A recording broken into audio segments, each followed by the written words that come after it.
Dzień dobry, cześć, witajcie w kolejnym odcinku z budowy tego niejeżdżącego pomnika od 1,5 roku, czyli mojego prywatnego, osobistego drift sedana. Nie wiem, który to jest odcinek, przestałem liczyć, ale pozytywna informacja jest taka, że udało mi się uzbierać sporo kontentu, tak żeby powstało z tego kilka filmów. Najważniejszym sukcesem jest to, że auto odpala.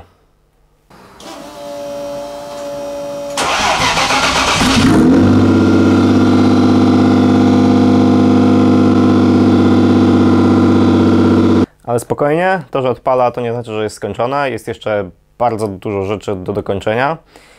I na sam początek tego filmu potrzebuję zrobić trochę dłuższy wstęp, ponieważ z racji, że jestem niezależnym twórcą internetowym, YouTube'owym, mogę sobie na taki wstęp pozwolić. Właściwie mogę sobie pozwolić na wszystko, ponieważ robię to własnym sumptem i mam tutaj pełną dowolność, ale po prostu potrzebuję zrobić taki trochę dłuższy wstęp. Nie nazwę tego rachunkiem sumienia, tylko bardziej takim podsumowaniem ostatniego czasu, ponieważ to auto mam od listopada 2019 mniej więcej, mamy czerwiec 2024, od 1,5 roku buduję tutaj, przybudowuję to auto i z racji, że to tak długo trwa, mam mega ochotę pojeździć, przyznam szczerze, naprawdę chciałbym już jeździć. I w nawiązaniu do poprzedniego filmu, który wrzuciłem chyba w kwietniu bodajże, kilka miesięcy temu w każdym razie, podziękowania dla osób, które wyczuły moje intencje pewnego lekkiego zrezygnowania, ponieważ no, ciągnie się to strasznie niesamowicie, ale jest tu tak dużo rzeczy do zrobienia, które sobie sam wymyśliłem i które sam też robię, że po prostu to musi tyle trwać, z racji, że też mam inne rzeczy naokoło, inne plany, pomysły i po prostu równolegle robię wiele rzeczy.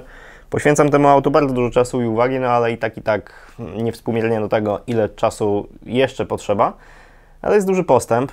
W ostatnim czasie wjechałem tym autem z powrotem do środka, tak żeby przy nim popracować. I generalnie przez budowę tego samochodu od samego początku, praktycznie od samego początku robiłem w ten sposób, że robiłem zdjęcia, czy tak przygotowywałem materiały, segregowałem sobie to, dzieliłem i później miałem jakiś punkt wyjścia do tego, żeby coś nagrywać i przez ostatnie przeszło pół roku praktycznie olałem temat, robiłem zdjęcia, robiłem jakieś rzeczy, ale nie segregowałem tego i później się okazało, że mam tyle zdjęć, filmów, informacji, wszelkich notatek, że musiałem odkopać dosłownie to wszystko i okazało się, że jest w sumie trochę kontentu, że może z tego powstać w najbliższym czasie kilka filmów. No i w związku z tym właśnie jest ten film, jako pierwszy taki, nazwijmy to, powrotny do tej serii. Jeżeli chodzi o serię filmów, to generalnie mam dużo pomysłów na filmy nie tylko na temat tego auta, na temat kilku innych aut. Czasami wrzucam jakieś filmy instruktażowe, ostatnio wrzuciłem o ogranicznikach skrętu i no, nie mam za bardzo czasu i możliwości, żeby nagrywać więcej tych instruktażowych rzeczy, aczkolwiek jest pewna lista pomysłów dalszych, co robić, ale do tego jeszcze trochę czasu minie. Mam też kilka pomysłów na trochę coś innego, mianowicie jestem w wstępnych rozmowach z kilkoma osobami na temat takich rozmów, wywiadów, na tematy ogólnie okołomotoryzacyjne, driftingowe, ale nie tylko. I do tego jeszcze muszę usiąść i mieć trochę więcej czasu. Na ten moment nie będę zdradzał szczegółów, po prostu nie wiem, kiedy się do tego zabiorę. Ale jest taki pomysł i przyznam też, tak najbardziej osobiście na tej liście mam film, który jest pewnym czymś innym, jeżeli chodzi o nagrywanie rzeczy motoryzacyjnych, ponieważ przez to, że tyle czasu to trwa i przez to, że jest to moją główną zajawką i główną rzeczą, można powiedzieć, zawodową, którą się zajmuję w ostatnim czasie, czyli budową swojego auta, chciałem nagrać film pod tytułem jak sobie radzić z czymś takim i nie mówię o względach materialnych, tylko bardziej niematerialnych, ale przyznam szczerze, że w ostatnim czasie sobie po prostu z tym nie radzę i to przerasta mnie w stopniu taki, że po prostu kilka razy mnie poskładało i musiałem całkowicie się zatrzymać i zastanowić, co dalej. Auto ze mną zostaje, jestem w tym wystarczająco długo, żeby wiedzieć, że po prostu takie momenty trzeba przetrwać i pójść dalej.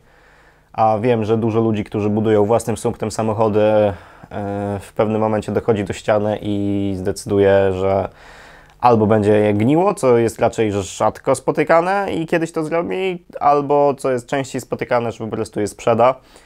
I to auto zostanie ze mną, mam nadzieję, możliwie jak najdłużej, mimo tego, że jego budowa się rozciąga strasznie. I też to pozostałe rzeczy w życiu też jakby nie ma na nie czasu ze względu na to, lub nie ma czasu na to ze względu na pozostałe rzeczy w życiu. No jakby nie da się rozciągnąć dnia i nie da się mieć więcej czasu. Także to też jeszcze muszę trochę nad tym popracować. Przede wszystkim nad sobą, chociaż jest w sumie całkiem pozytywnie.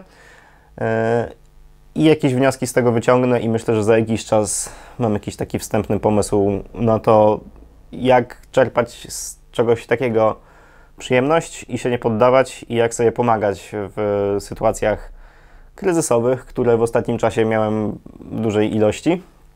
Ale takie rzeczy jak na przykład to, że to auto odpaliło, bardzo mi pomogło. Nie przedłużając dalej i nie gadając o rzeczach, które będą za jakiś czas, z racji, że to się tak ciągnie, zrobiłem dużo postępów w tym samochodzie przez ostatni rok, półtorej.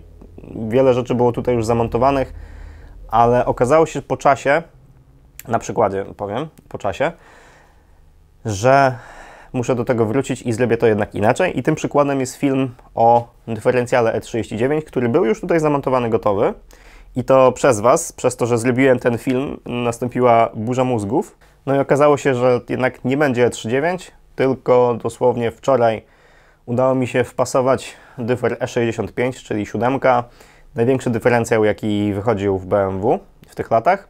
Jest zamontowany, wymaga jeszcze pewnych poprawek, ale to, co jest najważniejsze, on już jest na aucie. I jestem teraz na etapie robienia wielu rzeczy. Tu są kolektory wydechowe, jest ściągnięty cały układ wydechowy, całe tylne zawieszenie. Częściowo tutaj jest dużo rzeczy zmienionych, także wszystko idzie do przodu, ale w momencie, kiedy jakieś 2 tygodnie temu wepchnęliśmy to auto z powrotem tutaj do garażu, miałem listę zrobionych rzeczy, które są do dokończenia, zrobienia, przerobienia i tak dalej i naliczyłem tam 31 punktów. Sporo rzeczy już jest skreślonych, lista aktualnie jest jeszcze dłuższa, ale to są takie drobne rzeczy do dokończenia, które po prostu wymagają w większości zamówienia, dopasowania, włożenia, ale też w pewnej części wymagają tego, żeby coś stworzyć od zera albo po prostu znaleźć, tak jak na przykład półosie, chociaż tutaj był całkiem fajny trop i mam nadzieję, że zamówione półosie będą tutaj pasowały. Oczywiście każdy z tych elementów, który robię, tworzę, dopasowuję i tak dalej, postaram się w filmach, które nagrywam, jak najbardziej szczegółowo opisać, pokazać, tak żeby też, żebyście mieli jakąś wiedzę z tego i jakieś informacje dla samych siebie. Jest sporo tego materiału, który jeszcze muszę trochę przejrzeć, ale na ten moment jest mniej więcej na 1,5 odcinka, także bardzo się z tego cieszę. Przechodząc do jakichś planów, założeń, które mi się strasznie rozjechały przez ostatni czas. Bardzo chciałem pojeździć w tym sezonie. Czy to się uda? Nie mam pojęcia, ponieważ za dużo rzeczy może pójść nie tak. Są pewne jakieś problemy, na przykład to, że muszę zdemontować skrzynię biegów, bo założona tutaj skrzynia z diesla z dwutarczem, coś poszło nie tak i generalnie nie wysprzęgla mniej więcej w połowie. I jak auto było odpalone, wcisnąłem sprzęgło, słychać było taki charakterystyczny dźwięk dwutarczu, ale podczas wrzucania biegu koła od razu się kręcą. Widziałem przez otwór w wybieraku, że wał od razu się kręci, więc tak jakby sprzęgło było w połowie wciśnięte. Mimo tego, że pamiętam, że to policzyłem dokładnie tak, żeby to działało, okazuje się, że jednak gdzieś popełniłem błąd i to skłania mnie do tego, żeby jednak zmienić trochę wizję na skrzynię biegów, na wybierak, a to się wiąże też z potrzebą zmian tarcz sprzęgłowych, ale o tym wszystkim będzie w następnych filmach. Dlatego nie planuję na razie żadnych startów w tym sezonie, żadnych treningów i tak dalej, bo po prostu to auto musi być pewne, jak pojedzie na hamownię, a tam mogą wyjść jeszcze jakieś rzeczy, a zanim w ogóle pojedzie na hamownię, to jest tu jeszcze dużo rzeczy do dokończenia. Najbardziej cieszę się z tego, że silnik odpala i że większość rzeczy takich najbardziej czasochłonnych i pracochłonnych jest skończona, no ale z drugiej strony zostało bardzo dużo drobnych detali ale o tym będzie na pewno w najbliższym czasie. Nie przedłużając, możemy przejść do standardowej części tego filmu, czyli zdjęcia i mnie jako lektor, który opowiada, co na tych zdjęciach się dzieje. I na sam początek możemy się trochę cofnąć w czasie. Wspominałem o tym we wcześniejszych filmach, dlatego teraz tylko pokrótce o tym powiem. Tak wyglądało auto przez ostatnie pół roku. No prawie tak wyglądało w momencie, kiedy padał śnieg, chociaż tego śniegu w Gdańsku jest jak na lekarstwo. No ale niestety tak wyglądało i stało w ten sposób na chodniku, ponieważ nie mam innej opcji niż stawiać po prostu to auto w ten sposób. I jedyne co mogłem robić przez ostatnie praktycznie pół roku, no to raz na jakiś czas podpinałem kable rozruchowe tak, żeby naładować akku, żeby kręcić rozrusznikiem i nabijać ciśnienie oleju, żeby chociaż trochę ten olej miał jakiś obieg w układzie smarowania, żeby ten silnik się kręcił, żeby go szlak po prostu nie trafił.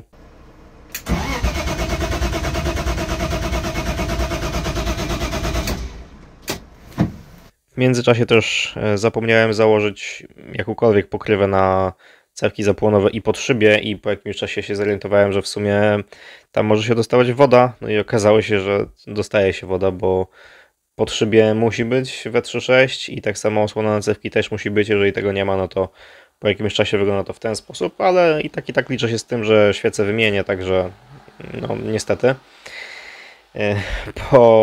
Po tym właśnie jak się zorientowałem, za każdym razem później kładłem szmatę i folię jakieś na silnik, tak żeby ta woda się tam mimo wszystko jednak nie dostała po dłuższym staniu auta pod chmurką. W międzyczasie jakieś drobne rzeczy robiłem przy aucie na tyle, ile byłem w stanie, ale też pogoda nie dopieszczała przez ostatnie pół roku. Dopiero tak mniej więcej od kwietnia zaczęło się robić, kwietnia-maja. Na tyle fajnie, że można było coś robić i właśnie mniej więcej w połowie marca odebrałem części od Kacpra. Jeszcze raz dziękuję za dobre ceny. Części, czyli elektronika, o której też mówiłem w poprzednim filmie. Mianowicie MQ Master Black, plus do tego wiązkę. Mogłem zacząć kompletować elementy do wiązki, wszystkie wtyczki, konektory i tak dalej, czujniki i zacząć robić wiązkę. No i w tym momencie możemy przejść do kilku miesięcy do przodu. A tak wygląda wiązka gotowa do włożenia do auta.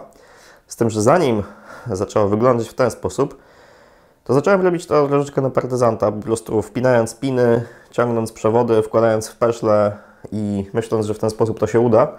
Ale szybko się okazało, że to się nie uda, ponieważ wiele elementów jest ze sobą powiązanych, chociażby masy czy zasilania. No i musiałem wszystko rozłożyć jeszcze raz.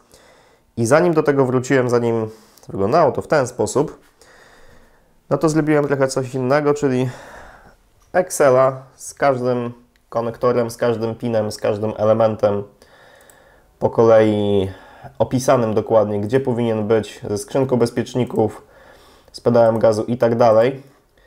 I to był punkt wyjścia do robienia właśnie wiązki.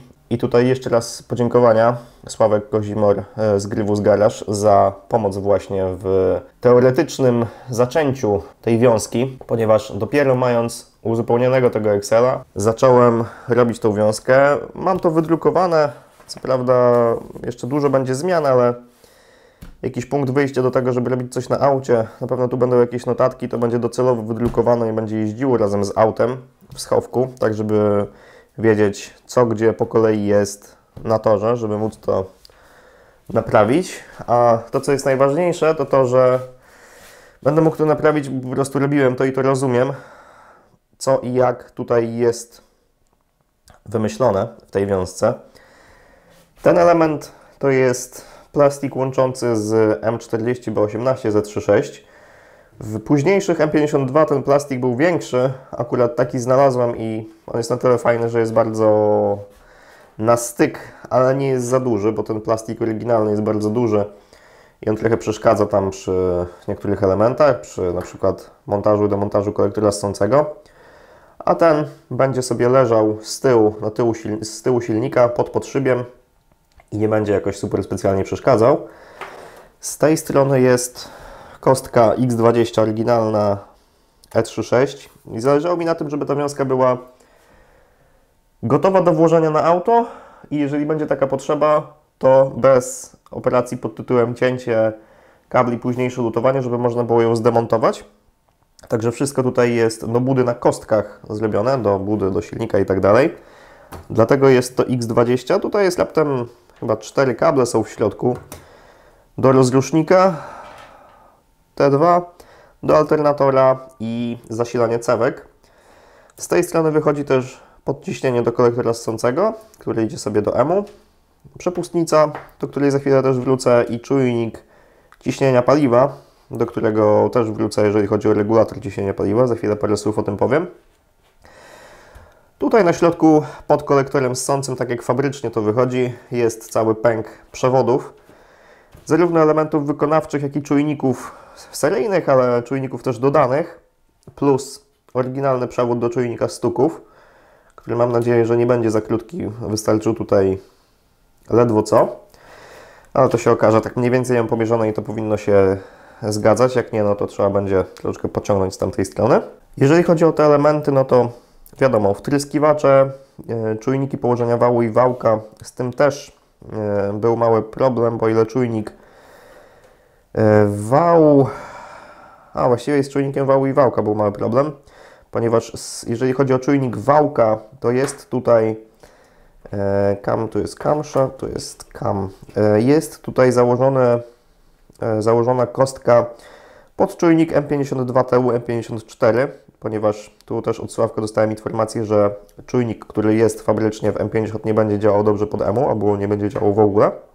Dlatego jest założony czujnik z M54 i niuans jest taki, że te czujniki mają tutaj inne podcięcia pod kostki i specjalnie kupiłem kostki, znajdując numery oryginału do właśnie M52 mojego, gdzie tutaj to podcięcie jest troszeczkę inne. W przypadku, tak wygląda kostka w przypadku czujnika wału, a tak w przypadku czujnika wałka. A tak z kolei wygląda kostka w obu czujnikach, z których korzystam, czyli jest tylko jedno podcięcie po drugiej stronie. I takie też kostki tutaj są, jedna i druga.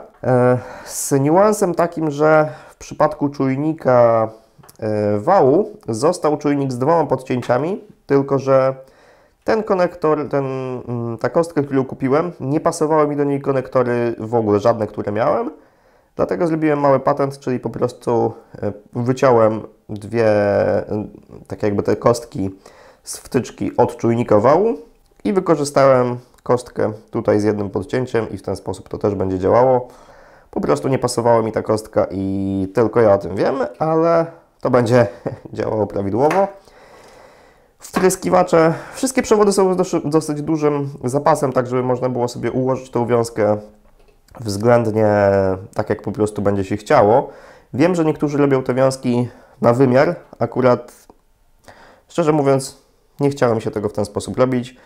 Było zimno i chodzenie cały czas na zewnątrz, mierzenie tego nie za bardzo mi się widziało, więc po prostu zrobiłem dosyć duże zapasy, tak żeby to wszystko wystarczyło. Dodatkowe czujniki, w tym przypadku to jest ciśnienie i temperatura oleju. Ze względu na elektroniczną przepustnicę skończyły mi się wejścia na czujniki, a chciałem dodać jeszcze 2, mianowicie czujniki temperatury paliwa, czujnik będzie w adapterze, który jest w seryjnej listwie paliwowej. O tym też za chwilę jeszcze powiem. I czujnik ATF, który miałby być w układzie wspomagania, to bardziej na moje potrzeby i jakieś tam późniejsze filmy, bądź też po prostu dla moich danych, ale niestety skończyły mi się na razie wejścia, więc to, co jest najważniejsze, jest i na ten moment w ten sposób zostanie. Przewody masowe też już wszystkie zarobione. Generalnie to wszystko już jest gotowe do montażu i myślę, że z tej strony nic się nie zmieni. Cewki zapłonowe zostają oryginalne M52. Tak samo ten element tutaj jest zrobiony w ten sposób, że są wyciągnięte przewody z EMU i one się łączą tutaj w środku w tym plastiku z oryginalnymi przewodami właśnie tutaj od kostek, ponieważ są to bardzo dobrej jakości konektory, bardzo dobrej jakości przewody i one są połączone za pomocą takich zgniatanych elementów, które są też termokurczliwe, Więc zrobiłem to na dobrą sprawę zgodnie ze sztuką. Myślę, że ideałem byłoby po prostu zrobienie tej wiązki tutaj całkowicie od zera, ale to będzie działało prawidłowo i na pewno póki co w ten sposób to zostanie. Myślę, że nie będzie to generowało żadnych problemów. Idąc dalej, to na czym mi tutaj zależało właśnie, korzystając z tej wiązki, to zachowanie oryginalnej klapki hermetycznej, jako tako hermetycznej, ponieważ ten element tutaj będzie ważny, ponieważ mam otwór w koszu, który jest na skrzynkę bezpieczników, tak żeby ta wiązka przeszła do środka karoserii. Ale korzystając z tego, że to jest hermetyczne, są tu założone dławice przewodów. Wiem, mogły być czarne, ale akurat takie miałem. Do wyjścia do elementów, które są właśnie z tej strony samochodu, czyli tutaj jest sonda lambda LSU, szerokopasmowa. Jest zawór MAX, sterowania doładowaniem i czujnik ABS-u, do którego jeszcze będę musiał wrócić, bo prawdopodobnie źle go wpiąłem, ale już będę robił to później na aucie. A idąc dalej, tak jak przed chwilą powiedziałem, to już przechodzi sobie do środka auta. Tutaj są dwie kostki do EMU i podciśnienie. A z tej strony to jest data logger, a tutaj idą sobie przewody do Super Seal 2.8 do skrzynki bezpieczników. Za moment o tym powiem. Już zamykając całkowicie temat wiązki, pedał gazu, dosyć długi zapas, tak żeby podpiąć sobie pedał gazu stricte od wiązki, także na dobrą sprawę wszystko tutaj jest demontowalne bezinwazyjnie. Jeżeli chodzi o skrzynkę bezpieczników, to element, z którego jestem dosyć zadowolony, czyli podstawka pod skrzynkę bezpieczników. Wycięto na laserze, zrobione takie gumowe podstawki do EMU, tak żeby on nie opierał się o metal, tylko żeby on był oparty o gumowe elementy. I do tego jest tutaj przykręcona też taka bardzo podstawowa skrzynka bezpieczników na 10 sztuk. Na razie zasilanie będzie po prostu pociągnięte z akumulatora na krótko, później będę się wpinał jeszcze w hebel, do którego za chwilę przejdziemy. A tutaj są Super Seal do wiązki, także to będzie przykręcone na auto, ten element. A to będzie wpinane do wiązki tej silnikowej. No i tutaj będzie jeszcze dodatkowo EMU, które też będzie wpinane dodatkowo, także to wszystko będzie względnie demontowalne, łatwe w naprawie, łatwe w podpięciu i odpięciu, jeżeli będzie taka potrzeba. I tyle. Nie wiem jeszcze, gdzie data loggera zamontować, ale to jest akurat najmniej istotne z tego wszystkiego. Co do elementów wykonawczych po kolei, jest zewnętrzny regulator ciśnienia paliwa. Zwykły, najzwyklejszy Chińczyk, który został im polecony, właściwie został zaaprobowany przez Tomka z SU2, że z nimi nie ma problemów. No i rozłożyłem go w środku i faktycznie jest wykonany całkiem sensownie i nie będzie to generowało żadnych problemów, a w każdym razie nie powinno. Jedyny problem, który mi wygenerowało, to dopasowanie końcówek, bo jest tu jakiś nietypowy gwint, plus do tego tu potrzebowałem 90 stopni, ponieważ dorobiłem sobie takie małe, fajne mocowanko, z którego w sumie też jestem dumny, ponieważ wymyśliłem, że ten regulator, fajnie by było, jakby był do niego dobry dostęp i akurat mam miejsce na kielichu, które kilka lat temu, jak budowałem tą karoserię, miało być pod zbiornik wyrównawczy, który ostatecznie trafił na drugą stronę auta w miejsce akumulatora przy sterowniku oryginalnym, przy wejściu na sterownik. W związku z tym te mocowania akurat miałem niepotrzebne, więc wykorzystałem je na zrobienie takiego właśnie malutkiego mocowania do regulatora ciśnienia paliwa. Zwykłe dwie blaszki wycięte na laserze, pospawane ze sobą, pomalowane i w ten sposób to wygląda i będzie przykręcone właśnie w tym miejscu. W zestawie z tym regulatorem był taki analogowy wskaźniczek glicerynowy, ale nie będę z niego korzystał, ponieważ będzie tutaj w ten gwint wkręcony czujnik ciśnienia i regulacja ciśnienia paliwa będzie po prostu na podstawie odczytów z EMU robiona. Nie potrzebuję tego właśnie w ten sposób. Dodatkowo też EMU będzie miało zabezpieczenie, jeżeli będzie za niskie ciśnienie paliwa z jakiegoś powodu, no to będą warningi założone na to. Drugi czujnik ciśnienia do ciśnienia oleju. Dwa czujniki, temperatura oleju i temperatura wody. IAT w kolektorze ssącym oryginalnym Boscha. Zawór MAC, o którym wcześniej mówiłem, też będzie wpięty, ale jeszcze nie teraz. Wtryskiwacze oryginalne Bosche 630 o tym dokładnie numerze, który tutaj widać. Jeden wyciągnięty, ale oczywiście wszystkie są takie same. I to też na zalecenie Tomka, tak żeby było to łatwe w strojeniu i bezawaryjne. A temat, o którym parę słów więcej powiem. Elektroniczna przepustnica, pedał gazu akurat wiadomo to jest E46, także tutaj filozofii żadnej nie ma. Ale przepustnica jest z silnika N52, dowolna pojemność od 2,5 do 3,0, czyli m.in. BMW E60, E90 i tak dalej. I ta przepustnica kosztowała 40 zł, niecałe chyba, albo 45 z zwykłego smarta na Allegro, tak mi się wydaje. Generalnie te przepustnice chodzą tak od 30 do 50 zł, to jest taka realna cena, więc bardzo dobra cena, zwłaszcza biorąc pod uwagę, że ta przepustnica jest naprawdę duża. I ciekawostka jest taka, że tu jest adapter zrobiony pod kolektor ssący, ponieważ mam kolektor ssący M50, który wygląda oto w ten sposób. I ta czerwona strzałka to jest podcięcie na oryginalną uszczelkę typu taki o-ring, taki wysoki o-ring. Ale jeszcze wspomnę o tej żółtej strzałce, czyli o urywanej śrubie, którą musiałem zreanimować. To są takie mosiężne, prawdopodobnie mosiężne elementy gwintowane, które są zatopione w kolektorze, tylko że niestety ktoś urwał śrubę, więc to też musiałem przy okazji zreanimować. No ale wracając do tego powiększenia przepustnicy, po wyfrezowaniu tego podcięcia na o-ring, akurat frezowałem frezem do aluminium, bo taki miałem i sprawił się idealnie w tym, powstaje otwór w środku, który ma okolice 77-78 mm, czyli dokładnie tyle, ile ma ta przepustnica w środku. Dzięki temu, po zastosowaniu adapterka tego typu z blachy nierdzewnej, muszę jeszcze tego tylko nagwintować, można zastosować tą przepustnicę, która jest tutaj idealnie dopasowana do kolektora ssącego.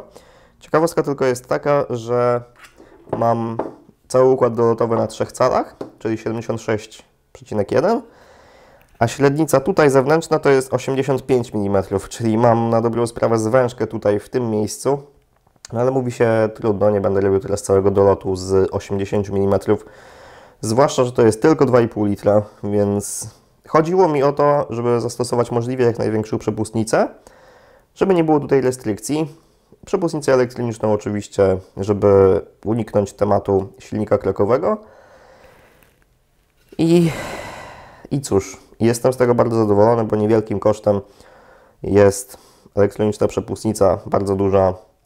No i adapterek nierdzewny, który kosztował bardzo niewiele. Tutaj jest, on będzie przykręcony w ten sposób do kolektora ssącego. Tutaj są faski na śruby stożkowe, imbusowe, tak żeby tutaj się chowało na zero. I do tego będą gwinty i przepustnica będzie przykręcona do tego właśnie adaptera. A sam ten adapter będzie przykręcony właśnie tymi śrubami stożkowymi, a z tej strony będzie po prostu wklejony do kolektora, tak żeby go uszczelnić, bo tu już nie ma żadnej uszczelki, ze względu na to, że to podcięcie zostało wyfrezowane. Oczywiście tutaj uszczelka jest, więc ta uszczelka będzie się uszczelniała tutaj z adapterem.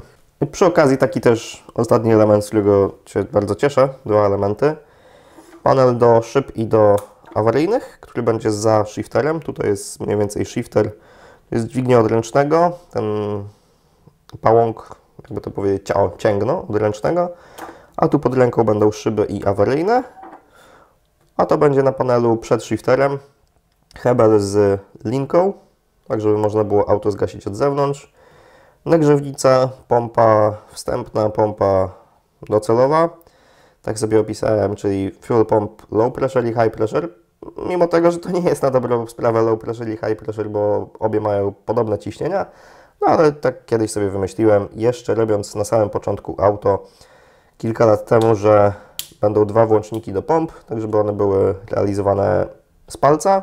EMU może to robić, ale jakoś wolę robić sobie to samemu. I natrysk na opony i natrysk na intercooler. Z tego na pewno będę korzystał i to muszę dokończyć, tak żeby był natrysk na opony. A tego na razie jeszcze nie będę korzystał z natrysku na intercooler. Za jakiś czas okaże się po logach z IATA, czy jest taka potrzeba, no ale w razie czego jest już guzik, gniazdo USB, gniazdo ładowarki i tyle. Pogoda zrobiła się na tyle ładna, że można było wrócić do pracy przy aucie. I tutaj ostatni rzut oka na wiązkę, którą przed chwilą omawiałem. Generalnie wygląda tak samo, ale zrobiłem sobie takie pamiątkowe zdjęcie. Zanim przejdziemy do pracy przy samochodzie, to chciałem powiedzieć jeszcze o kilku takich drobnych, małych elementach z układem ssącym i paliwowym. To są dwie takie tuleje dotoczone z aluminium. Z lewej strony zaślepka silnika krakowego, a z drugiej strony zaślepka oryginalnego regulatora ciśnienia paliwa. I zaczynając od tej po lewej stronie zaślepki, 2 podcięcia na o-ringi, tak żeby to było szczelne. I jest to wciśnięte i wklejone jeszcze na klej w kolektor ssący. Jest przepustnica elektroniczna i ona będzie operowała sterowaniem wolnymi obrotami. Także silnik krakowy już nie jest potrzebny i można było zaślepić ten otwór w kolektorze ssącym. A drugi element jest to na razie pierwsza wersja. Jestem aktualnie w momencie robienia następnej. Czyli zaślepka do oryginalnego regulatora ciśnienia paliwa, ponieważ przed chwilą powiedziałem, że jest zewnętrzny regulator ciśnienia regulowany z czujnikiem, a tak wygląda oryginalny czujnik ciśnienia regulator ciśnienia paliwa na listwie paliwowej. Listwa akurat w tym przypadku to jest nierdzewna listwa z M52. W M50 ten regulator jest bardzo podobny i wygląda to w ten sposób, on jest 3,5 barowy. Wygląda to w ten sposób, że tą czerwoną strzałką wraca paliwo i idzie sobie do regulatora ciśnienia i w momencie, kiedy osiągnie odpowiednią wartość, czyli te 3,5 bara, no to przez te zielone strzałki wraca z powrotem do zbiornika paliwa. A w momencie, kiedy jest poniżej tego ciśnienia, regulator jest zamknięty. Oczywiście on jest jeszcze dodatkowo sterowany może niekoniecznie, modulowany podciśnieniem.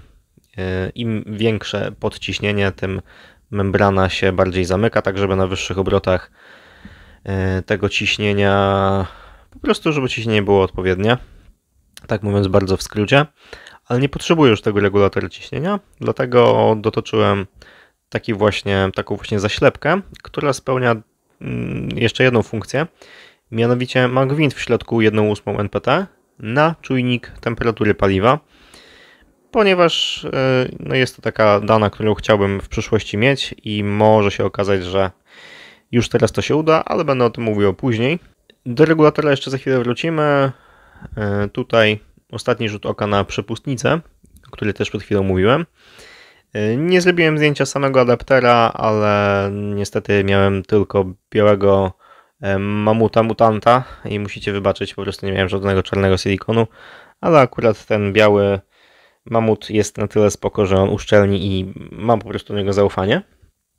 Dodatkowo w kolektorze ssącym są wkręcone jeszcze 2 gazowe wkrętki, wkręcone i wklejone dodatkowo na podciśnienie. Jedno jest u góry jest zaślepione, na dole będzie podciśnienie do EMU. Górne prawdopodobnie będzie do regulatora ciśnienia paliwa, ponieważ on też jest dodatkowo modulowany podciśnieniem, ale to już jest kwestia stroiciela, czy to zostanie, czy nie. Kolektor ssący i wtryskiwacze założone. Na sam początek, jak chciałem to auto odpalić, to po prostu założyłem tą listwę, wiedząc, że ona nie będzie pasowała, bo kolektor M50, listwa M52 to nie pasuje ze sobą, więc zrobiłem na sztukę takie z kawałka blachy chamskie mocowania i szybko się okazało, że to jest nieszczelne, bo w momencie, kiedy listwa jest delikatnie pod kątem, no to cieknie sobie spod ringów. Dlatego przerobiłem listwę paliwową i ściąłem oryginalne mocowania i do listwy dospawałem takie dodatkowe mocowanka, które są niżej ze względu na to, że wtryskiwacze te, z których korzystam, czyli Bosch 630, one są niższe niż oryginalne, dlatego musiałem po prostu przerobić to mocowanie w ten sposób. Można było to założyć na silnik i zacząć już jakieś pierwsze próby konfigurowania wszystkiego w EMU, które to rzeczy niestety na początku bardzo mi się nie udawały. No i musiałem trochę czasu poczekać, trochę przemyśleć i podejść do tego wszystkiego jeszcze raz. Dzień dobry, w poniedziałek rano. Głos jeszcze trochę zaspany. Jest tuż po majówce. Udało mi się przez majówkę wygospodarować chwilę czasu, żeby popracować przy aucie, dokończyć kilka rzeczy i spróbować jeszcze raz z laptopem podejść do auta i spróbować odpalić. I niestety wykurzyła mnie trochę pogoda, bo zaczęło grzmieć i musiałem zwinąć po prostu wszystkie rzeczy. Ale po pierwsze sukces był na tyle duży, że EMU zaczęło widzieć obroty silnika i poszczególne parametry z czujników, prawie wszystkich. Jeszcze nie ma ciśnienia oleju, nie widzi ciśnienia oleju, ale do tego za chwilę wrócę. Pogoda mnie wykurzyła, ale podziękowania jeszcze raz dla Sławka z Grywu z Garage za to, że pomaga mi z ogólnie rzeczami związanymi z EMU i wysłałem mu mapę, którą przygotowałem z poszczególnymi elementami już ustawionymi i na tyle ją zmodyfikował, że powinienem być w stanie odpalić to auto tak jak jest, na tej mapie właśnie, którą wysłał. I zanim jeszcze to zrobię, to po pierwsze zauważyłem, że jest delikatny wyciek spod o-ringu i EMU widzi ciśnienie paliwa, więc jest paliwo, wszystko jest ok, tylko że jest delikatny wyciek i nie jest to w moim stylu, żeby odpalić auto z cieknącym paliwem. Dlatego od tego chcę zacząć, żeby ten wyciek naprawić, to po pierwsze, a po drugie, jeżeli chodzi o ciśnienie oleju, podczas rozruchu po prostu miałem wyciągnięty akumulator z innego auta, nie widzi ciśnienia oleju i mam nadzieję, że jest to przez to, że po prostu za słabo kręci sam rozrusznik i w sumie to by się zgadzało, bo przez zimę jak próbowałem kręcić, nabijać ciśnienie oleju, to dopiero za trzecim razem podejścia do rozruchu, za trzecim razem kręcenia rozrusznikiem było jakieś ciśnienie na manometrze analogowym, wpiętym po prostu w podstawę filtra oleju i to by się zgadzało, dlaczego teraz na samym akumulatorze nie widzi żadnego ciśnienia. Dlatego chcę zacząć od najpierw naprawy tego wycieku, po drugie nabicie ciśnienia oleju po prostu przez sam rozrusznik, ale z kablami z drugiego auta. No i później na koniec wgrać tą mapę i spróbować odpalić auto. Taki jest plan na dzisiejszy poranek. O-ring wtryskiwacza wymieniony, tu, od tego drugiego i wszystko już było ok. Tylko że przewód powrotny miałem założony nowy Agomy do regulatora ciśnienia paliwa, a przewód zasilający miałem stary i nastąpiła fontanna mała, ponieważ zdecydował się rozszczelnić, dokładniej pękł w jednym miejscu, ale wymieniłem na nowy przewód. Niestety jest na tyle krótki, że muszę go tam gdzieś wrzucić tym tyłem, włożyć kolektor i wejść z powrotem pod auto, jeszcze raz go przykręcić, bo akurat nie mam dłuższego. No ale to już ostatnia, mam nadzieję, rzecz paliwowa do zrobienia przed dalszymi kręceniami silnikiem. Kable podpięte, aku się ładuje, lapek tak samo jest na miejscu, więc będzie można teraz w vlogach sprawdzić, czy ciśnienie oleju będzie jakiekolwiek. Ciśnienie paliwa jest 0,6, bo przed chwilą sprawdzałem, czy jest odczyt jest, także na razie na tej mojej nie do końca ustawionej mapie trochę pokręcę rozrusznikiem i nabiję ciśnienie oleju, a właściwie spróbuję je nabić.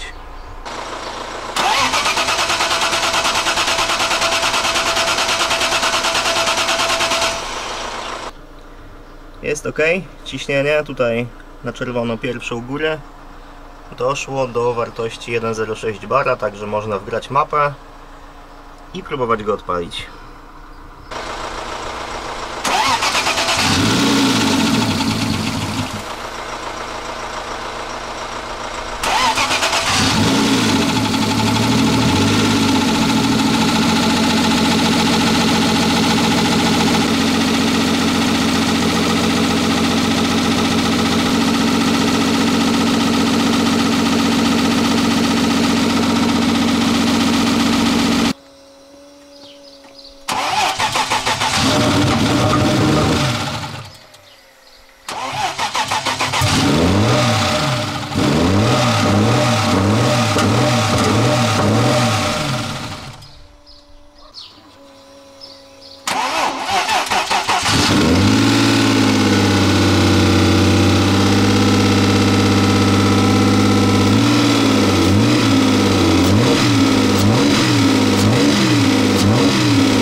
Jest sukces, odpalił, już mi się nagle przestały trząść, chociaż dalej się bardzo cieszę. Co prawda jest kilka rzeczy, które od razu wyszły, a właściwie jeszcze przed. Datalogger, nie wiem dlaczego, ale nie zapisuje logów i nie za bardzo mogę sprawdzić, co tam się działo w trakcie. Nie wiem dlaczego, teoretycznie powinien działać, ale podejrzewam, że gdzieś nastąpił jakiś błąd i muszę jeszcze raz do tego zajrzeć. Dalej jest trochę problem z przepustnicą, dlatego on się czasami wkręcał na obroty 2000, a czasami falował. No ale to nic nie jest ustawione, także i tak cud, że w ogóle on jakkolwiek chce się wkręcać na te obroty. I największy fuck up, który nastąpił, to listwa paliwowa, którą przerabiałem. Muszę ją wymienić, ponieważ tulejka, która jest górą do wtryskiwacza, prawdopodobnie jest lutowana do listwy, czego nie wiedziałem i teraz już wiem, bo spawając mocowania, tak nagrzałem listwę, że to nie o-ring cieknie z drugiego wtryskiwacza, tylko ten kieliszek, ta tulejka się rozszczelniła i delikatnie, ale cieknie mi paliwo cały czas. Także muszę wymienić listwę paliwową, podpiąć jeszcze raz datalogera, przełożyć kable w przepustnicy, wymienić akumulator, bo już ledwo na końcu odpalał i podejść do tego jeszcze raz, no ale jest sukces. Póki co. Możesz wyłączyć.